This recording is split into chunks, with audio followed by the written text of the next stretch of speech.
You know what's mind-blowing to me? You have all of these migrants that come to this country. They fight to get to this country. Once they get here, now they're protesters. They want rights for women. They want rights for transgender. They claim everybody's equal. They want open borders. And they're welcoming all of these illegal immigrants. Anything that they never did in their country, they come to America and do it. There's an immigrant here, an African dude, been here for 14 years, and now he's running for a political office. Now, all of a sudden, he wants to help black people. Everybody uses black people as a guinea pig. If you want to rise up in society, go into the black community and just pretend like you want to help them. Do a couple of good deeds to gain their trust and favor. And then you run for a political office and black people will vote for you.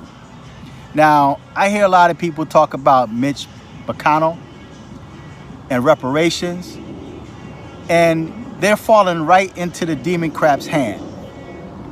The Democrats told you that you're not getting any reparations. Then they started fighting for reparations. They actually put it on the table. And they approved it because they knew it wasn't going any further than them. So they put it on the table, and the Republicans shot it down. So now black people are attacking Mitch McConnell, playing right into the hands of the Democrats, saying that they're racist and talking about how they deserve, to get reparations, and they forget about history and all this nonsense. Now, when it comes to reparations, we're not going to get it. But I could understand where black people, or so-called black people in America, deserve some type of compensation for what happened to our ancestors. I was going to write a book titled Living the Results of Yesterday Today. Black people don't know their names. They don't know their language. They don't know their nationality. They don't know their culture. I'm talking about original culture. They only identify as black and now African American, and they have no connections to Africa. And even if they did have family in Africa, they have no idea who they are. So yeah, there has been a lot of damage done to the so-called black Americans. So when it comes to reparations, I think that if they're going to pay a monetary reparation, it should be for people that were born, say like 1975 and before. When it comes to those millennials, free education, tax breaks, just like the Native Americans receive, other little perks and benefits that will help benefit them in life, because they never really had to go through anything. Black people are the only ones that can get slaughtered in the street by police and police walks, because nobody really cares about black Americans, because technically they're still on the books as 3/5 of a person. They're not even considered a total human. Yes, they tell you one thing, but actions speak louder than words. But the Democrats told you that you weren't getting any reparations. So what they did was they put it on the table for political reasons. Because when the Republicans shoot it down, then they can say, see, I told you, they're racist. They're racist. But yet the Democrats already told you, Cory Booker told you, you ain't getting no reparations. Mitch McConnell said, we gave you Barack Obama. And think about it. Barack Obama was in office for 2 terms, and he did nothing for black people. He did everything for the transgenders and the gay community, but nothing for black people.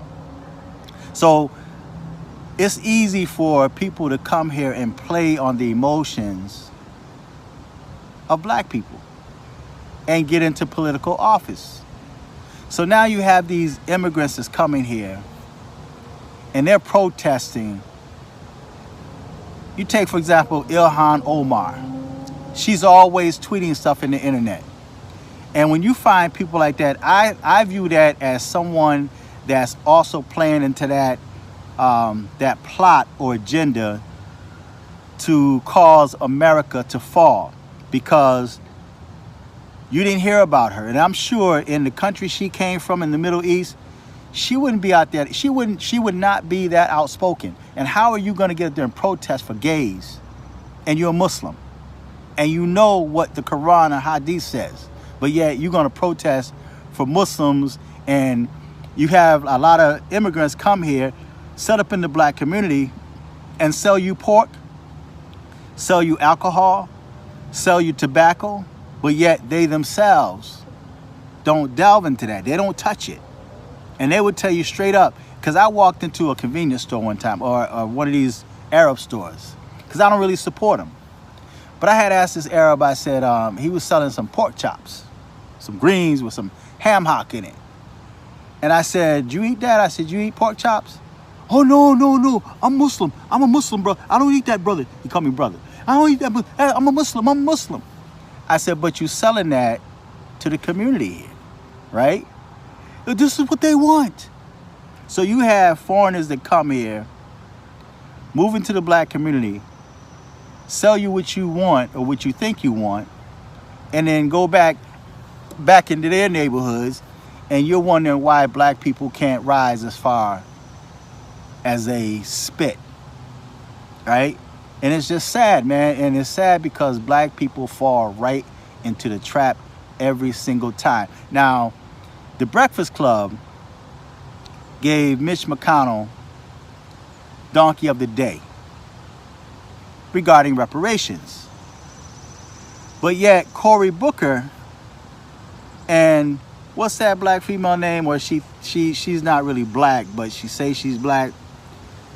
They had them on the Breakfast Club, and they straight up told you not getting no reparations. But they didn't get Donkey of the Day. But yet anything that it appears that the Republicans reject when it comes to like reparations or things like that, now they want to point fingers and say this is why you should vote for us. But yet they've done nothing for black people. Think of all the times that the Democrats or the Democrats was in office. What did they do for black people? Are black people better off now that they had a Democrat or a Democrat president, a black president at that, so-called black president? Are black people in a better position than they were before Barack Obama, or worse? I say worse.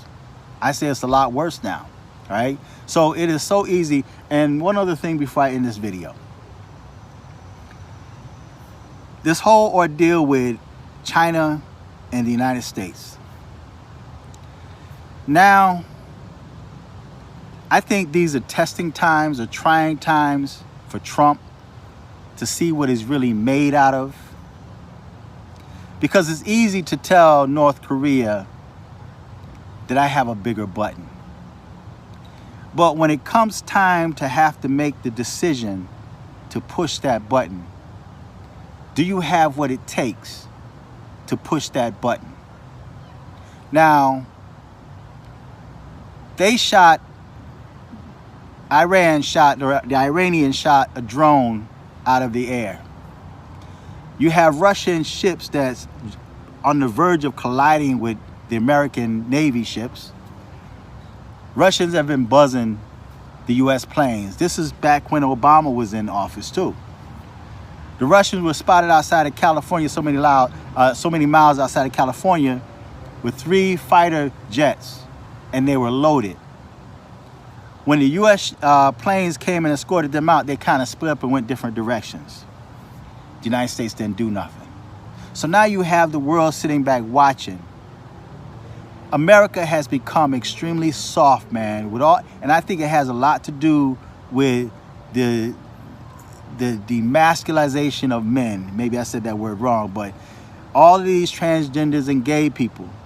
This country has become soft. Now the world is sitting back watching. And you have these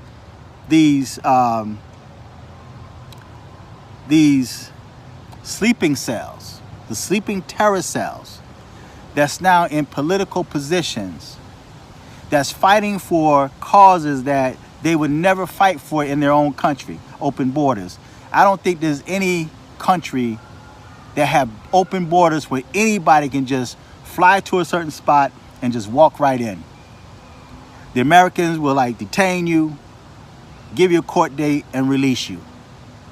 Release you right out, and then they're talking about giving these illegal immigrants a license to drive. And maybe I'm thinking too much of a military mind. So you give them a license to use a vehicle or potentially use a vehicle for a terror attack. Car bombs. They think that if they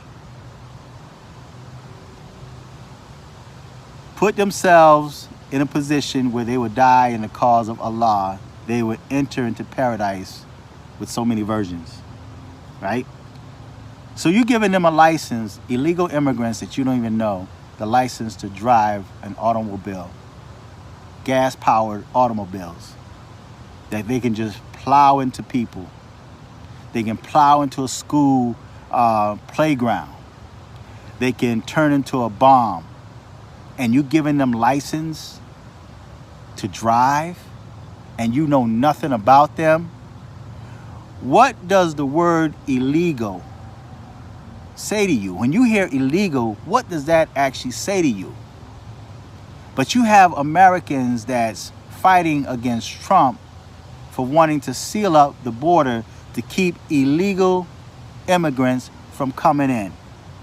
And they have no idea who these immigrants are. Have no idea who they are. And the taxpayers' dollars are paying for them. Now, it's interesting, and this is going back to black Americans, and I know I'm skipping around. You have black Americans that's fighting for illegal immigrants and their children. Oh, they're doing this to the children. Oh, he's cruel. He's separating the families from the border. But yet, the black family is separated. Most of black homes are run by single-parent mothers. And the children are out of control. Your sons are in the street, gang banging, drug dealing, being killed. Your daughters are ended up pregnant, right? In strip clubs.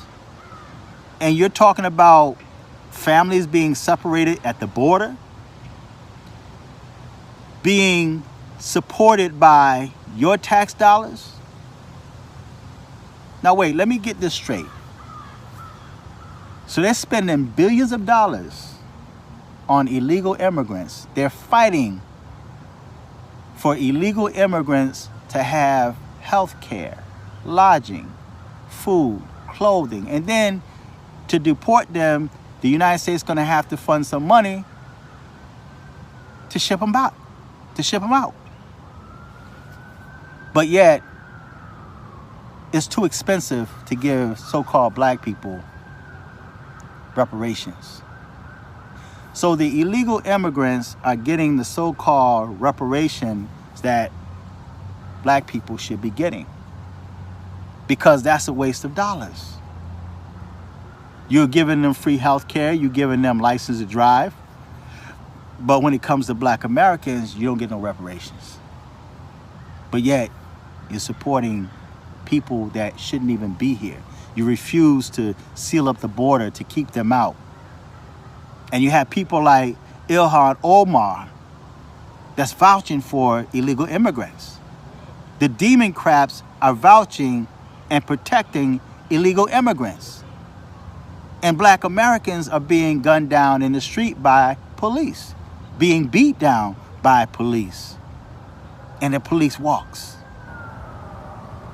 Help me to make sense of that. And black people support illegal immigration, although they're telling you you're not getting reparations. We're going to take your tax dollars and support these people that broke into the country, that stole their way into the country. And black people support that. Help me to make sense of that. And you're still voting Democrats. Joe Biden is one of the most racist people. And black people, now it's interesting, I'm gonna end this video. It's interesting how black people, Trump haters, demon craps, demonize President Trump for a recorded message before he became president that was in the privacy of a bus. Somebody recorded it. They called him a pervert. They called him all kind of names, saying that he didn't respect women and women shouldn't vote for him. But yet, not only do Joe Biden have a history of being a pervert and a pedophile, sniffing little girls' hair, sniffing women's hair, feeling on them, giving them massages in their shoulders, and he's still doing it openly.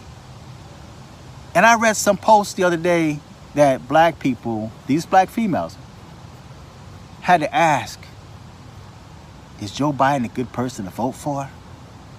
So you mean to tell me you have to really think about that? So you willing to vote for Joe Biden? And he said that they're going to send y'all back enslaved. This is where his mindset is. They're going to put y'all back in chains. They're going to bring back Jim Crow, fear tactics, to get the votes of black Americans. And guess what? Black people will vote for him. It's really sad. It's a really sad state that black people, they don't even realize that they're being destroyed, and they're supporting a party that's destroying this nation along with you. Along with you. Ilhan Omar, just because her skin is brown don't mean that she's your family or she's on your side. They're putting that cheese out there, that mousetrap cheese, and you guys are falling for it. And she get up there and she's always tweeting about what need to be changed and these rights and this and that and the other. And I'm sitting there looking like, well, why didn't you fight that hard in your own country? Why did you run from your country to come here to protest the laws here that were here before you even came here? So now you want to change laws in America to be the way it was where you ran from. Go back to your own nation and fight for rights there. Don't come here and try to change the way we live. They protest against gun laws, and you got people where they came from armed saying Allahu Akbar. Make sense of that. So I didn't mean this video to be this long. This is the first video I've done on my phone. I'm testing it out. Feedback, tell me what you think. Until next time, I'm fearless.